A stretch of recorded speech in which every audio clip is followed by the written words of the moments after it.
सभी विद्यार्थियों को नमस्कार। स्वागत है आप सबका आपके अपने परिवार स्टडी विद आरके में। आज की परिचर्चा हम जो करने चल रहे हैं वो उत्तर प्रदेश लोक सेवा आयोग द्वारा या अन्य जो है प्रदेशों के लोक सेवा आयोग द्वारा जो है कृषि विभाग की परीक्षाओं का जो आयोजन किया जाता है, उसमें जो है विगत वर्षों में जो प्रश्न पूछे गए हैं कृषि विज्ञान के, कृषि विज्ञान की शाखा है मृदा विज्ञान, जिसको इंग्लिश में सॉइल साइंस कहते हैं। मृदा विज्ञान से पूछे गए प्रश्नों को लगभग 20-25 क्वेश्चन मैं आज आपको सॉल्व कराऊंगा। इससे आपको ये अनुभव हो जाएगा कि क्वेश्चन कहाँ से आते हैं, कैसे आते हैं, कैसे घुमा फिरा करके आते हैं, आपको क्या पढ़ना है, क्या छोड़ना है। तो आप परिचर्चा मेरे साथ अंत तक बने रहें। प्रश्न नंबर 1 कह रहा है,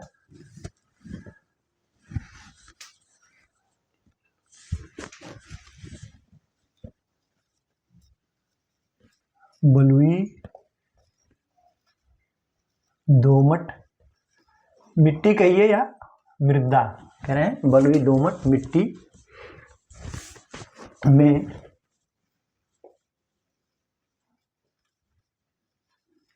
सुलभ जल धारण, क्या कह रहा है, सुलभ जल धारण करने की क्षमता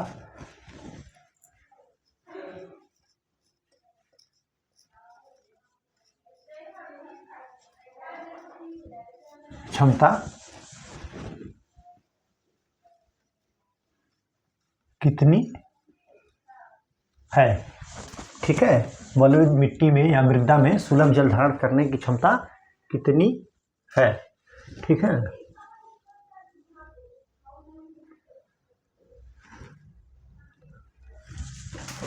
कह रहा ऑप्शन ए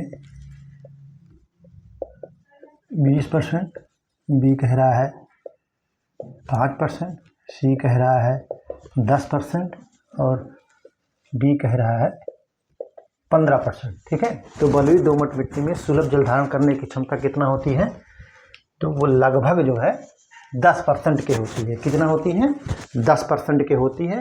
तो आप जो है लिख लीजिए इसको। ठीक है,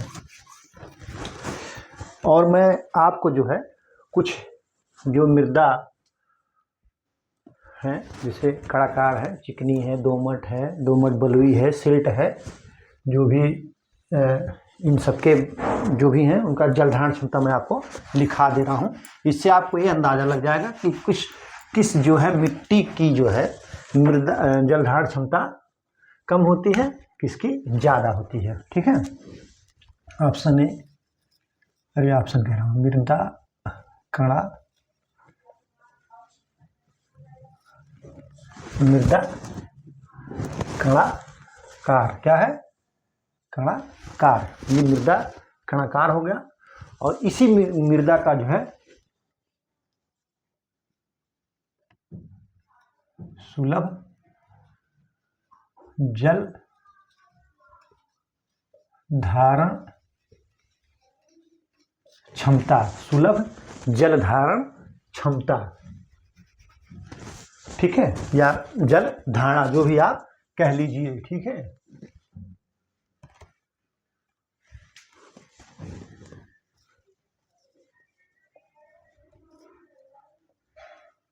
मध्यम बालू,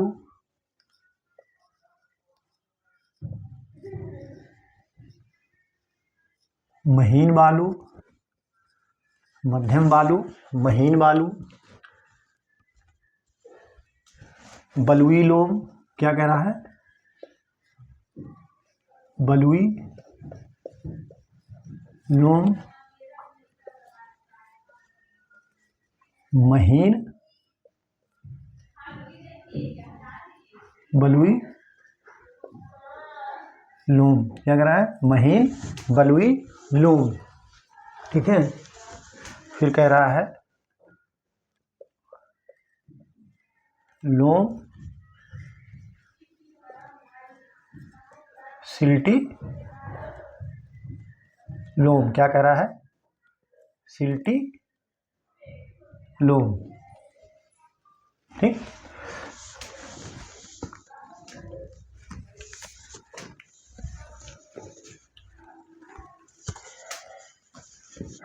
पाँच 5.1, 6.2, 7.9, क्या कह रहा है, 7.9।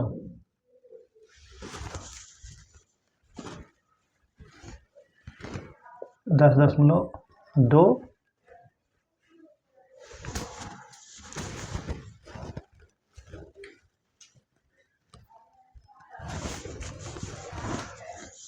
11.3 11.9। ठीक है, तो देखिए मध्यम बालू का 5.1, महीन बालू का 6.2 जल धारण क्षमता है, और बलुई लोम की 7.9, महीन बलुई लोम की जो है 10.2, और लोम केवल लोम जो है 11.3, और सिल्टी लोम की जो है 11.9 है। आप इसको नोट कर लीजिए। ठीक है, फिर और जो मृदा है हम उनके बारे में आपको बताते हैं। तो इसमें देखिए सबसे ज़्यादा किसकी है, सिल्टी लोम की। किसकी है, सिल्टी लोम की। ठीक,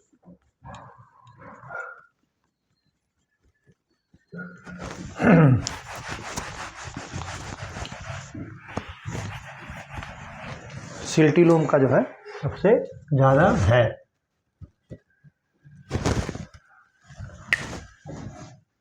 साथ कह रहा है क्ले लोम।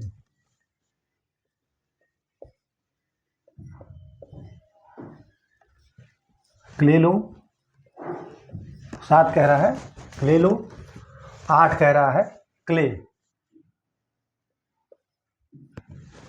लोम, क्ले।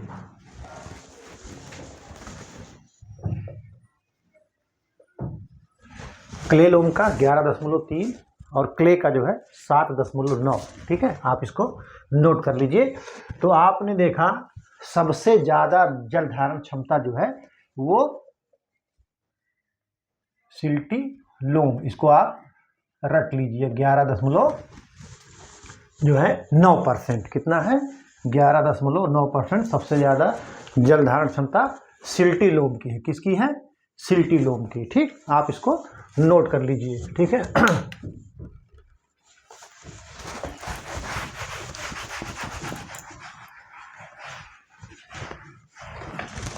Question number 2।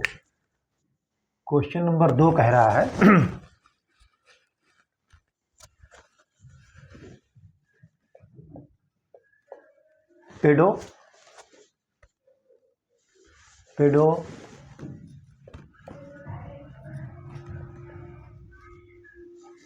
पेडोजेनेसिस में किसका अध्ययन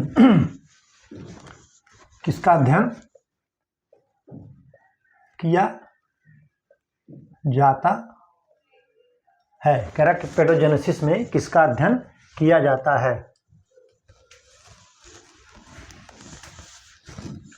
ऑप्शन ए मृदा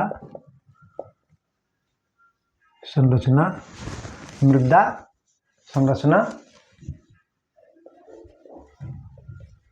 निर्माण का। क्या कह रहा है, मृदा संरचना निर्माण का। बी कह रहा है मृदा निर्माण का, और सी क्या कह रहा है, चट्टान निर्माण का। चट्टान निर्माण का। और डी कह रहा है इनमें से कोई नहीं। क्या कह रहा है, इनमें से कोई नहीं। तो पेडोजेनेसिस जो अध्ययन किया जाता है वो मृदा निर्माण का। आप इसको नोट करिए, फिर मैं आपको बताता हूँ। ठीक है,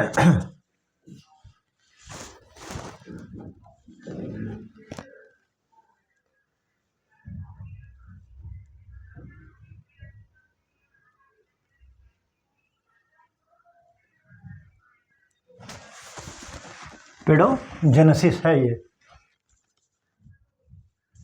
ठीक है,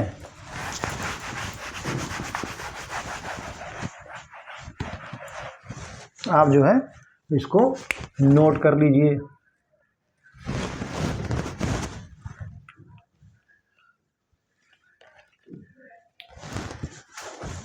क्वेश्चन नंबर 3 क्या कह रहा है आपका?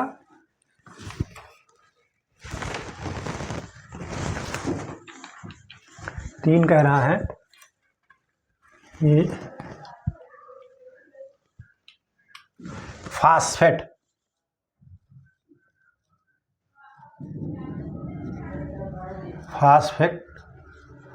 युक्त खनिज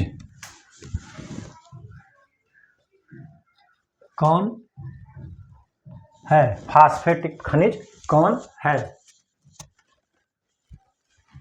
option A pyrites, B marble, C apatite, क्या कह रहा है? सी एपेटाइट, डी डोलोमाइट, क्या कह रहा है? डोलोमाइट। तो फास्फेट युक्त खनिज जो है वो कौन सा है? एपेटाइट है। कौन सा है? एपेटाइट जो है फास्फेट युक्त खनिज है। आप इसको नोट कर लीजिए, ठीक है।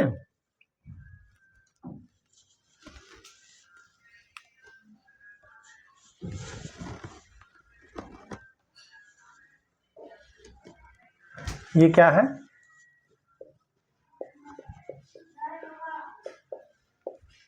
Calcium phosphate. क्या? कैल्शियम फास्फेट है। एक जो है एपेटाइट क्या है? क्रिस्टलीय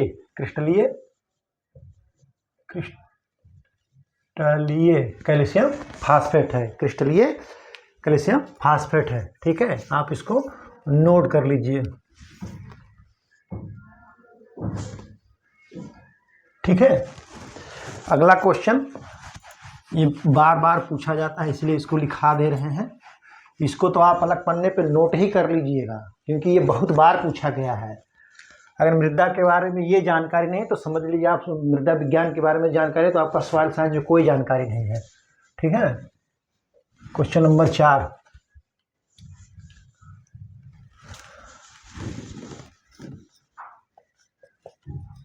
मृत्तिका यानी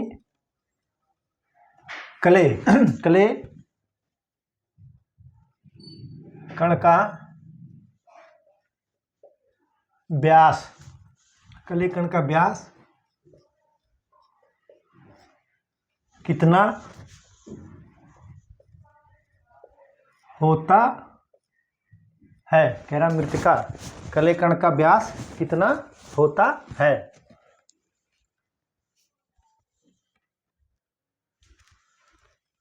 जीरो 0.02 मिलीमीटर से अधिक है, क्या कह रहा है? और बी कह रहा है 0.20 से 0.2 मिलीमीटर,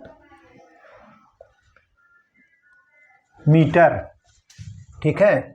सी कह रहा है 0.02 मिलीमीटर से कम, ठीक है।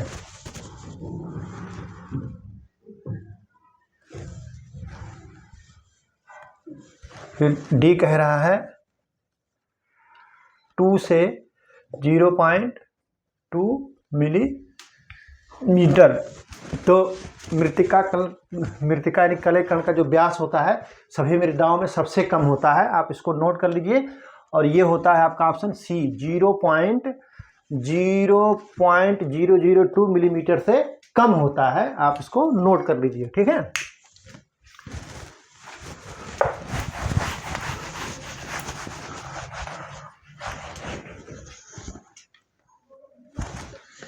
मैं आपको लिखा दे रहा हूं सभी मृदाओं का ताकि आपका जो है कहीं दूसरी जगह से आपको इसको ना करना हो, ठीक है।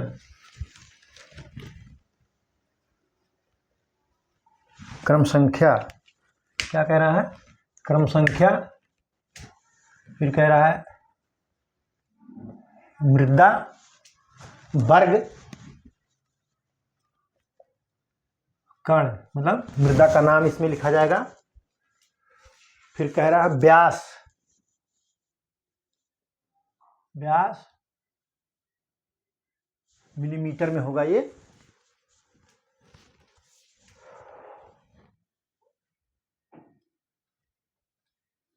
मिलीमीटर में, ठीक है।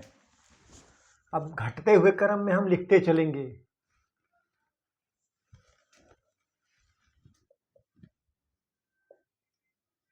बहुत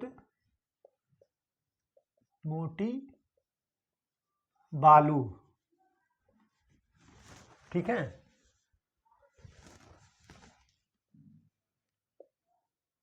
मोटी बालू, मध्यम बालू, ठीक है, मध्यम बालू,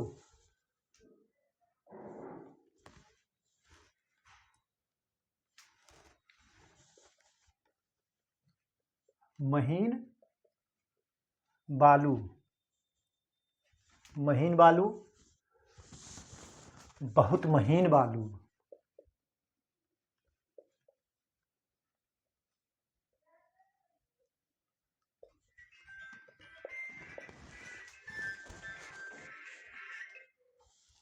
बहुत महीन बालू,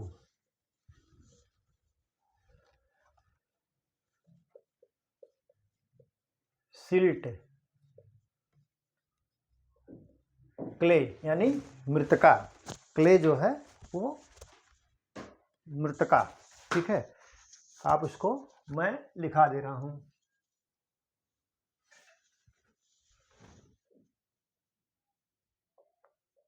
दो से एक,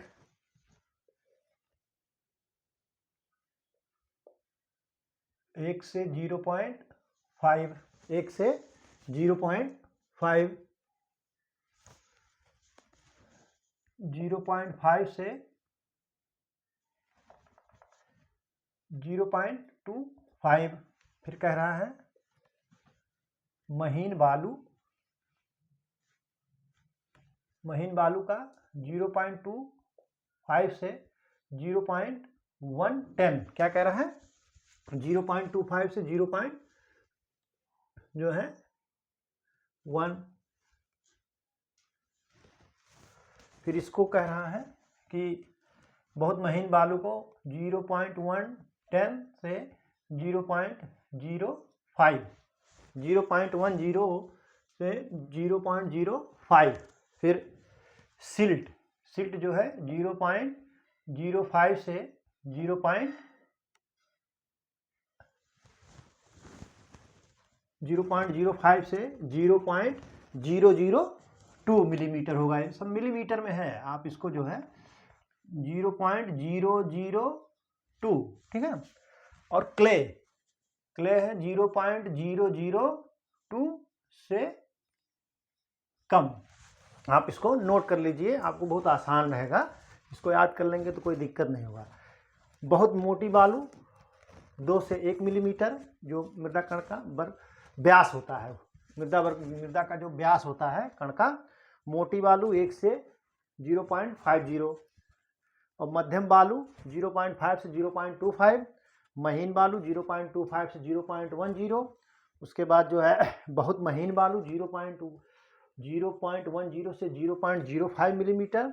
उसके बाद सिल्ट जो है 0.05 से 0.002 मिलीमीटर, और क्ले जो है 0.002 मिलीमीटर से इसका व्यास कम होता है। ये व्यास पूछ रहा है, ठीक है, आप इसको नोट कर लीजिए, ठीक है।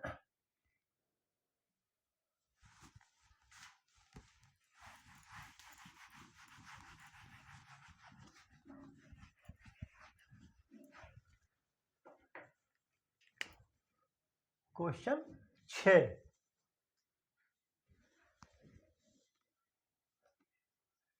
किस मृदा कण की मृदाओं में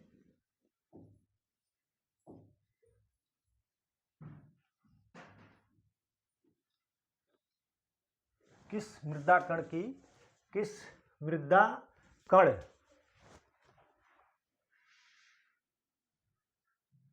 कण की मृदाओं में कोई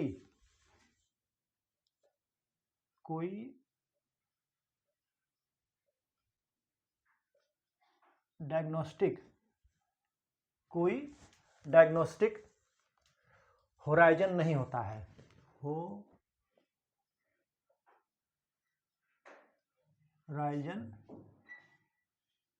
नहीं होता है।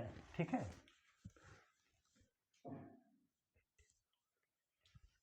ऑप्शन ए एंटीसोल्स क्या कह रहा है, एंटीसोल्स। बी कह रहा है एंडीसोल्स, एंडीसोल्स।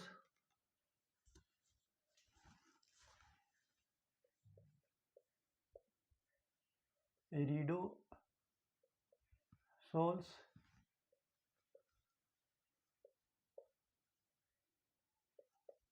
मोलीसोल्स।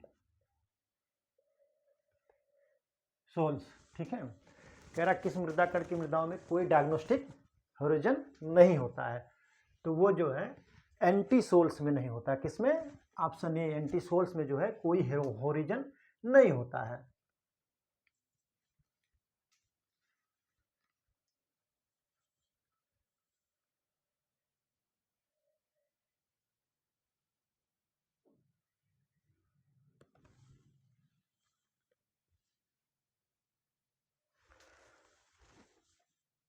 आठ 8.3% संसार की मृदाओं में इसका भाग है। मतलब जो भी संसार में मृदाएं पाई जाती हैं उसके समस्त भाग का 8.3% भाग जो है एंटीसोल्स मृदा का है। बाकी और जो है मृदाएं पाई जाती हैं, तो आप उसको नोट करिए। ठीक है,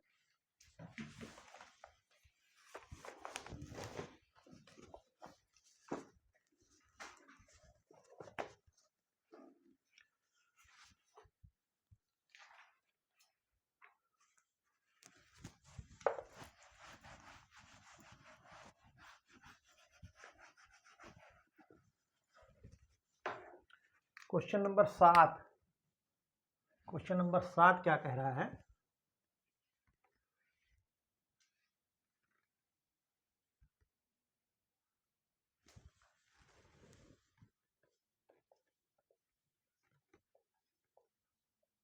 जिस मिट्टी के कर्म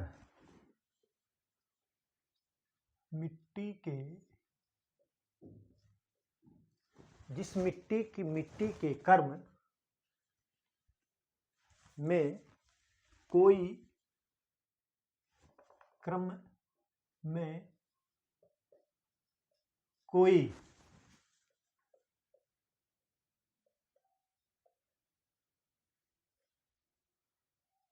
कोई नैदानिक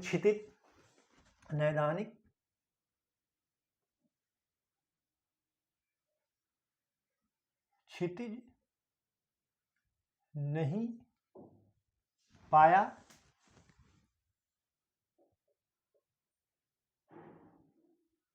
जाता है, उसे क्या या कौन है, उसे क्या कहते हैं, उसे क्या कहते हैं। ऑप्शन ए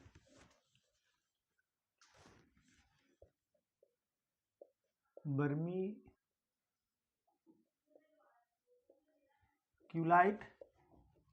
बी कह रहा है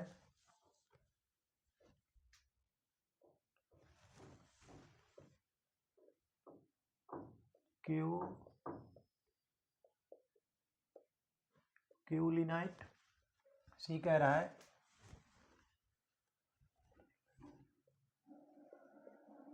मोंटमोरिलो नाइट, क्या कह रहा है, मोंटमोरिलो नाइट, ठीक है। उसके बाद डी कह रहा है क्लोराइड,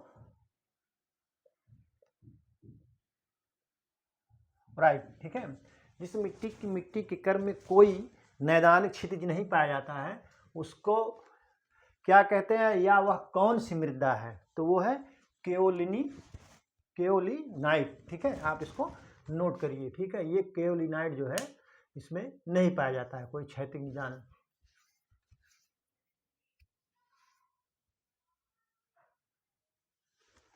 ठीक है।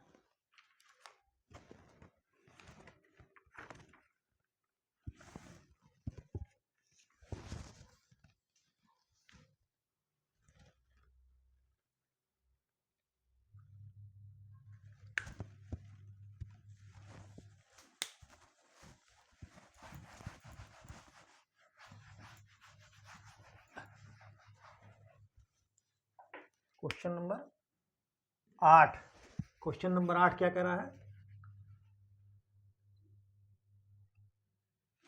कोलाइडल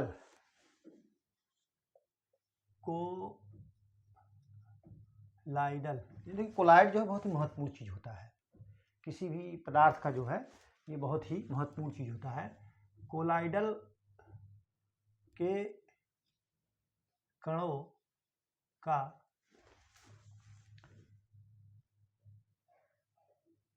आकार कितना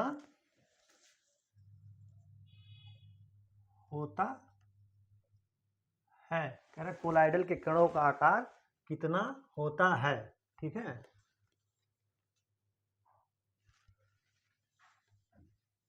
10⁶ से 10⁸ सेंटीमीटर, क्या कह रहा है, सेंटीमीटर।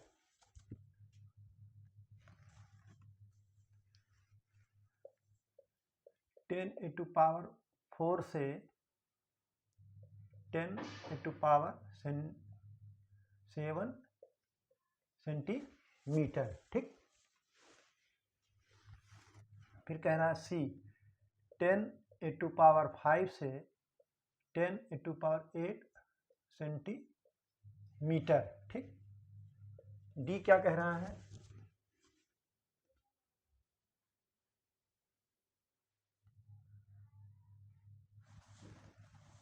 10⁴ से 10⁸ मिलीमीटर। तो कोलाइडल के कणों का आकार जो होता है वो होता है 10⁴ से 10⁷ सेंटीमीटर। आपका ऑप्शन बी सही है, इसको नोट कर लीजिए, ठीक है।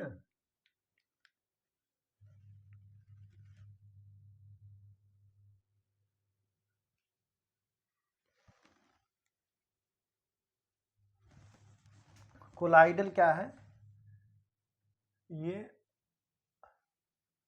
अस्थाई होते हैं, क्या होते हैं, ये अस्थाई होते हैं।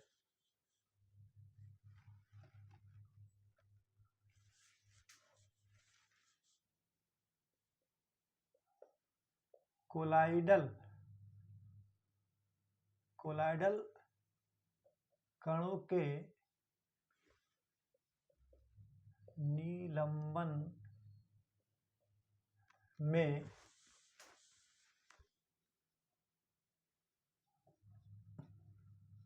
ब्राउनियन गति पाई जाती है। कभी कभी पूछ लेता है कि कोलाइडल में कौन सी गति पाई जाती है, तो ब्राउनियन गति पाई जाती है। कौन सी गति, ब्राउनियन गति, और इसका आकार 10⁴ से 10⁸ सेंटीमीटर होता है, और इसमें जो है ये पर्याप्त अस्थायी होते हैं, और इनमें जो है ब्राउनियन गति, इनके कणों के निलंबन में जो है ब्राउनियन गति पाई जाती है, ठीक है। आप इसको नोट कर लीजिए, ठीक।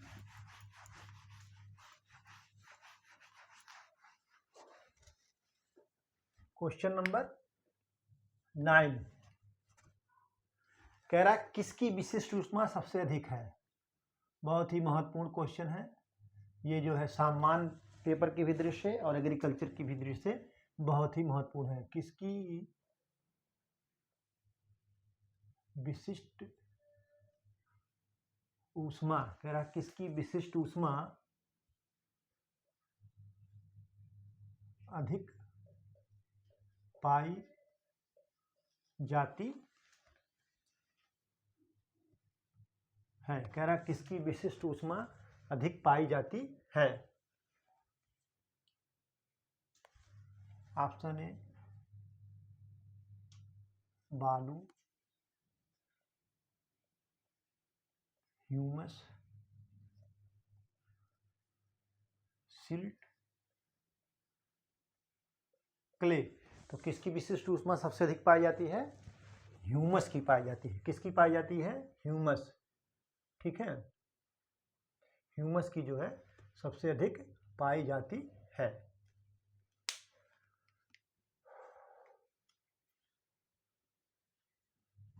तो आप जो है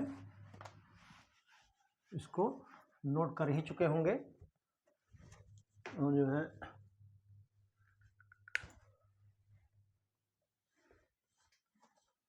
कुछ पदार्थ का हम आपको लिखा दे रहे हैं। पदार्थ विशिष्ट ऊष्मा, ठीक है, विशिष्ट ऊष्मा।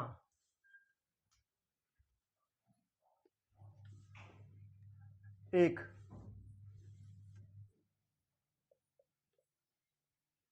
ह्यूमस। दो, क्ले।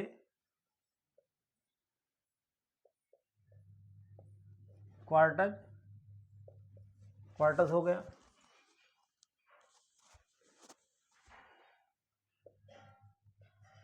माइका,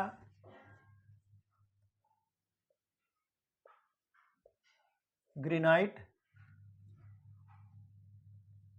चाक। ग्रेनाइट, चाक। उसके बाद क्या है? सतवां, लकड़ी।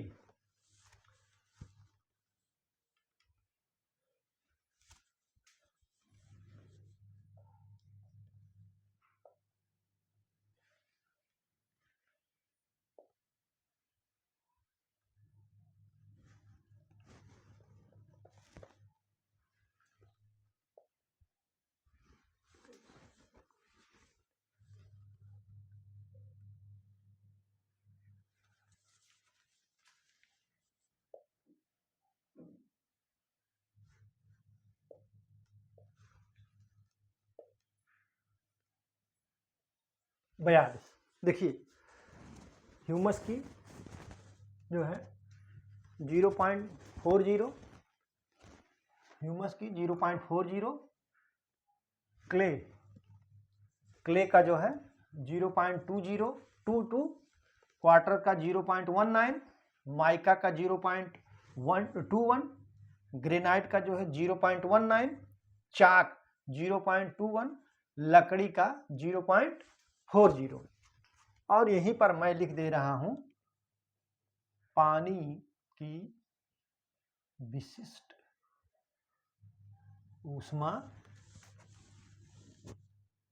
एक होती है। कितना? पानी की विशिष्ट ऊष्मा एक होती है। कल मैंने आपको बताया था कि जो जितने गीला होगा, जिसमें जितने नमी होगी ज्यादा, उसकी विशिष्ट ऊष्मा उतने अधिक होगी। इसलिए सूखी मृदा से जो है गीली मृदा का विशिष्ट ऊष्मा ज्यादा होता है। ठीक है, आप देख लीजिए, इसमें आप ऐसे अंदाज लगा लेंगे कि जिसमें ज्यादा नमी है उसमें जो है ज्यादा विशिष्ट ऊष्मा है। आप उसको नोट कर लीजिए। ठीक, फिर मैं आपको आगे लिखाता हूं।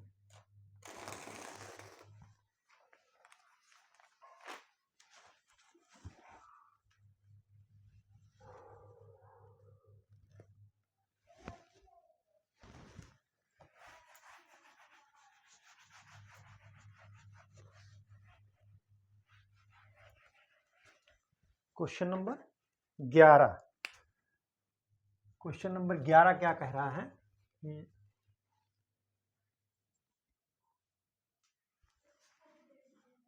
65% से अधिक 65% से अधिक जो है सिलिका की मात्रा वाले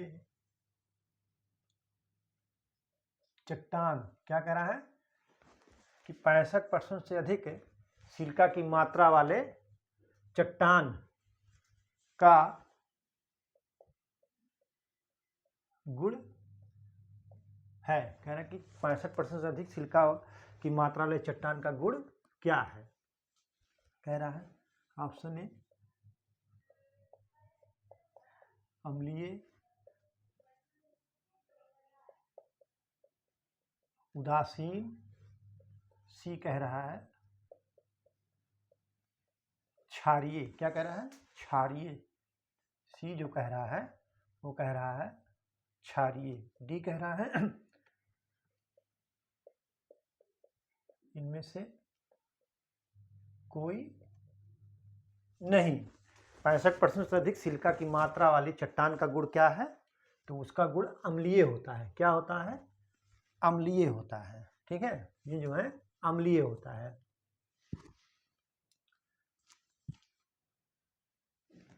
इसमें जो सिलिका होता है वो कितना होता है? 65 से 85%। कितना? 65 से 85%। सिलिका जो है 65 से 85% होता है। ठीक है, अम्लीय में जो है सिलिका जो है 65 से 85% होता है। और इसके जो चट्टान है ये चट्टान जो है ग्रेनाइट,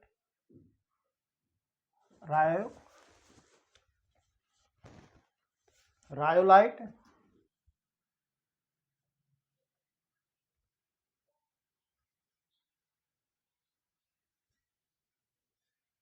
पिच स्टोन इसके जो है उदाहरण हैं। ठीक है, इसमें सिलिका कितना होता है? 55 से 65%। कितना होता है? 65 से 55 से 65%। चट्टान जो है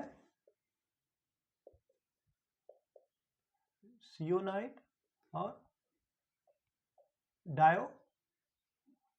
चट्टान जो होते हैं, चट्टान इसका उदाहरण है सियोनाइट और डायोराइट। ठीक है, और क्षारीय में इसमें क्या होता है कि 45 से 55% सिलिका पाया जाता है। और इसके उदाहरण हैं गैब्रो और बेसाल्ट। गैब्रो और बेसाल्ट जो है इसके उदाहरण है। ठीक है, आप इसको नोट कर लीजिए, ये पूछा जा सकता है तो आप इसको अच्छी तरीके से लिख करके रट लीजिए। ठीक है,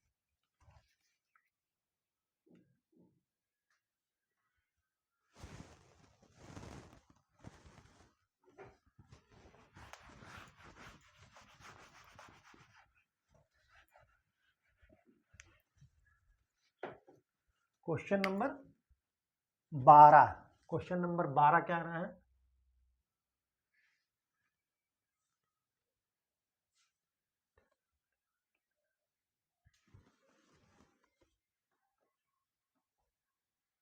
अधिकतर मृदाओं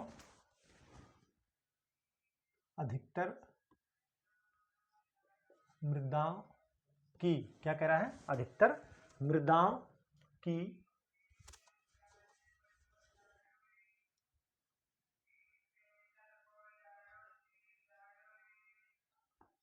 धनायन विनिमय क्षमता क्या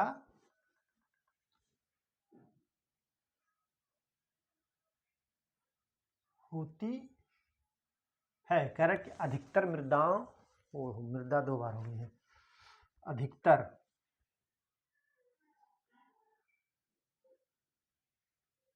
मृदाओं की धनायन क्षमता, विनिमय क्षमता क्या होती है, उस पर क्या असर होता है।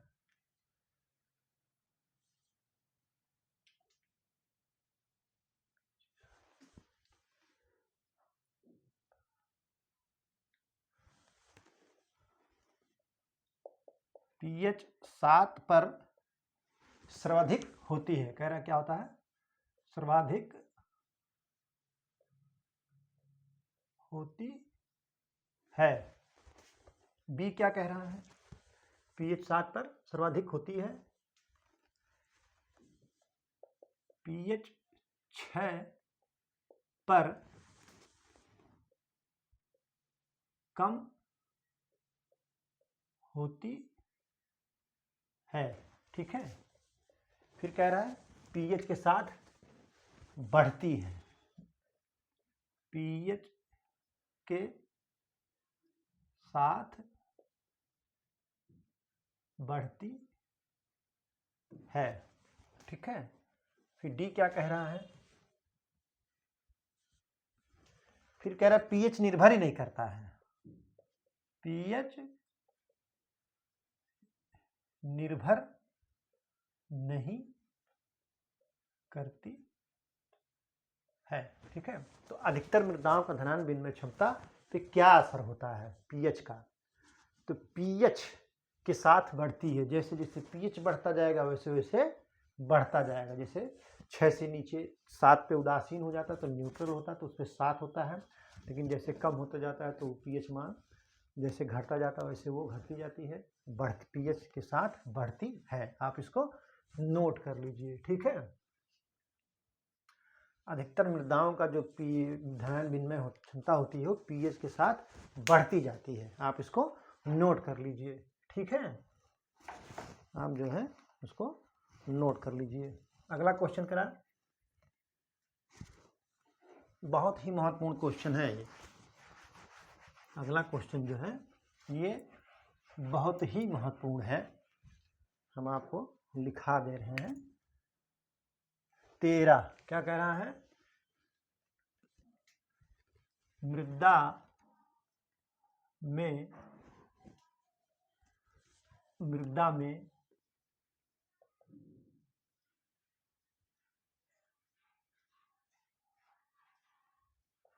में अधिकतर हवा चाहने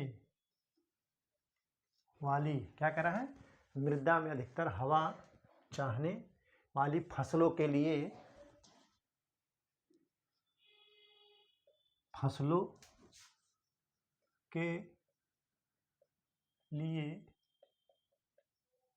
क्रांतिक ऑक्सीजन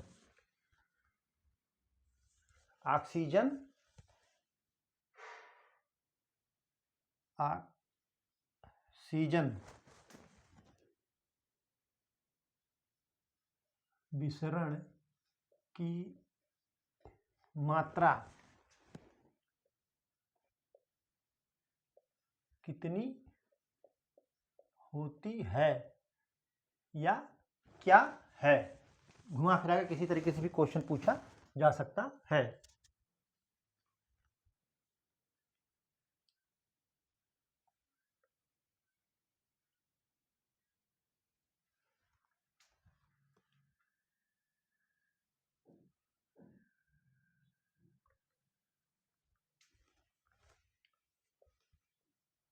बीस गुणे 10 × 8 माइक्रोग्राम, क्या कह रहा है, माइक्रोग्राम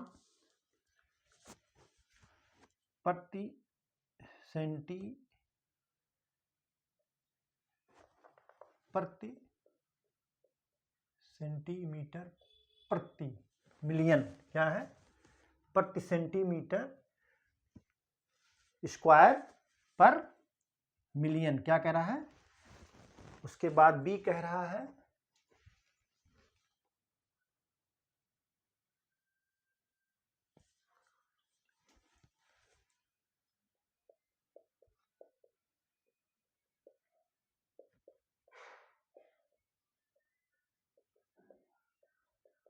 प्रति million 2.2 into A to power 10 × 8 minus 8 gram प्रति सेंटीमीटर स्क्वायर मिलियन।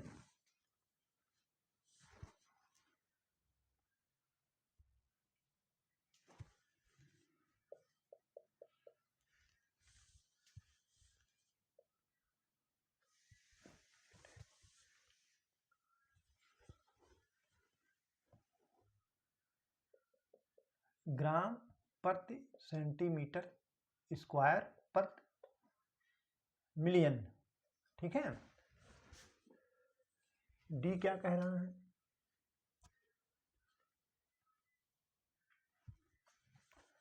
40 × 10⁸ ग्राम प्रति सेंटीमीटर स्क्वायर प्रति मिलियन। तो ऑप्शन जो होगा आपका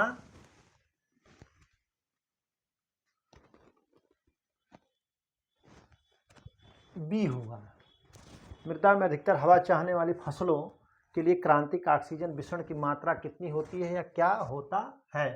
तो वो होगा आपका 20 × 10⁻8 ग्राम प्रति सेंटीमीटर मिलियन। ठीक है, यही आपका होगा, आप इसको नोट कर लीजिए। ठीक है, पर मिनट होगा, ये मिलियन नहीं है, पर सॉरी कहना मिनट और निकल रहा मिलियन, पर मिनट होगा। ये क्या होगा, पर मिनट होगा। 20 × 10⁻⁻8 ग्राम प्रति सेंटीमीटर पर मिनट, मिलियन नहीं, सॉरी हम मिनट कहना चाह रहे थे और मुंह से मिलियन निकल रहा था। ठीक है, आप इसको नोट कर लीजिए। ठीक है,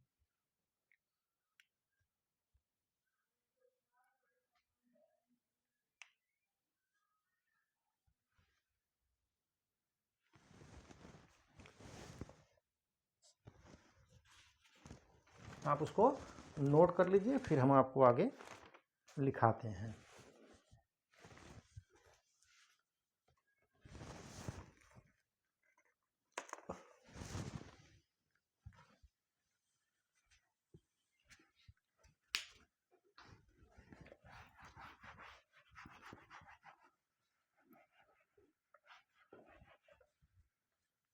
क्वेश्चन नंबर 14 क्या कह रहा है,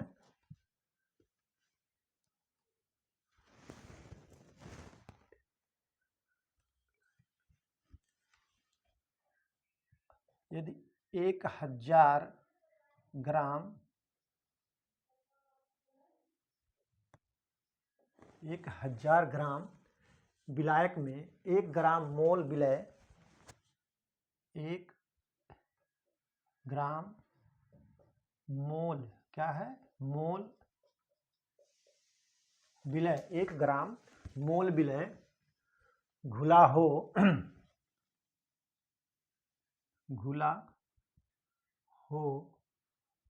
तो इसे क्या कहते हैं। ठीक है, यदि 1000 ग्राम विलायक 1000 ग्राम विलायक क्या है, ये विलायक में 1 ग्राम मोल विलय घुला हो तो इसे क्या कहते हैं। ठीक है, तो इसे कहेंगे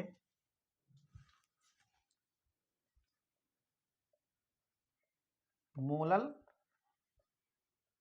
विलय, फिर बी कहेंगे मोलर विलय और सी कहेंगे नॉर्मल विलयन प्रति घोल, नॉर्मल विलयन प्रति घोल, नॉर्मल विलयन प्रति घोल। डी कहेंगे जो है 0.01 n यानी नॉर्मल घोल। तो ये आपका ऑप्शन जो होगा नॉर्मल विलयन घोल, आप इसको नोट कर लीजिए। ठीक है, इसको कहेंगे नॉर्मल विलयन घोल।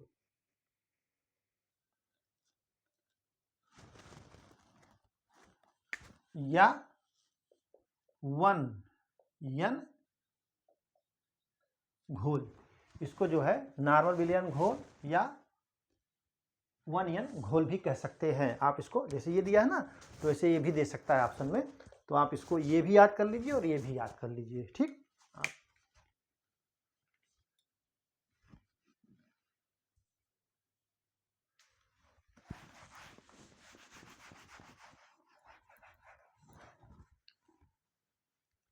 क्वेश्चन नंबर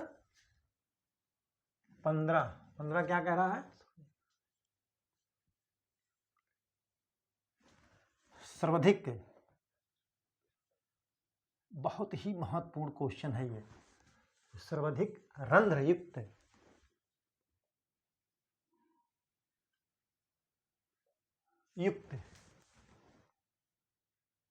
मृदा संरचना कह रहा है सर्वाधिक रंध्रयुक्त मृदा संरचना कौन सी है?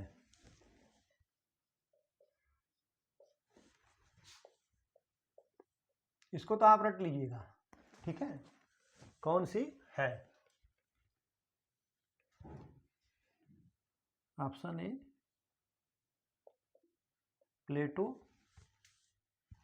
बी कह रहा है कणीय, और सी कह रहा है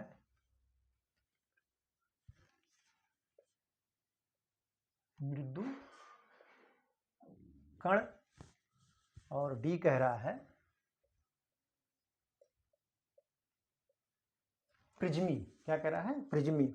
तो सर्वाधिक रंध्र जो युक्त है मृदा संरचना कौन सी है? तो वो आपका होगा मृदु कण होगा। मृदु कण को इंग्लिश में जो है क्रम्ब लिखते हैं। क्या? क्रम्ब लिखते हैं। ठीक है, आप इसको नोट कर लीजिए। इसमें जो है सबसे ज्यादा रंध्र होता है मृदु कण में होता है। आप इसको नोट करिए, फिर मैं आपको आगे बताता हूं।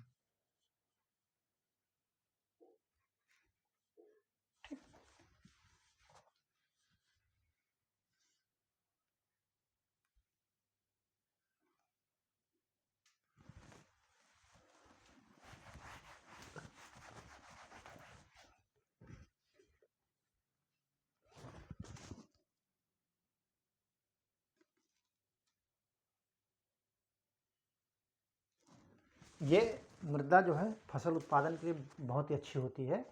तो आज जो है हमने आपको कराया तो 15 ही क्वेश्चन, लेकिन आप देखे होंगे उसको मैंने कंटेंट जो उसमें ज़्यादा थे, इसलिए जो है क्वेश्चन तो नहीं ज़्यादा खींचा गया, लेकिन आपके क्वेश्चन ज़्यादा बने हैं। ठीक है, तो आज की परिचर्चा यहीं पर समाप्त की जाती है। परिचर्चा में बने रहने के लिए बहुत बहुत धन्यवाद। Thank you so much.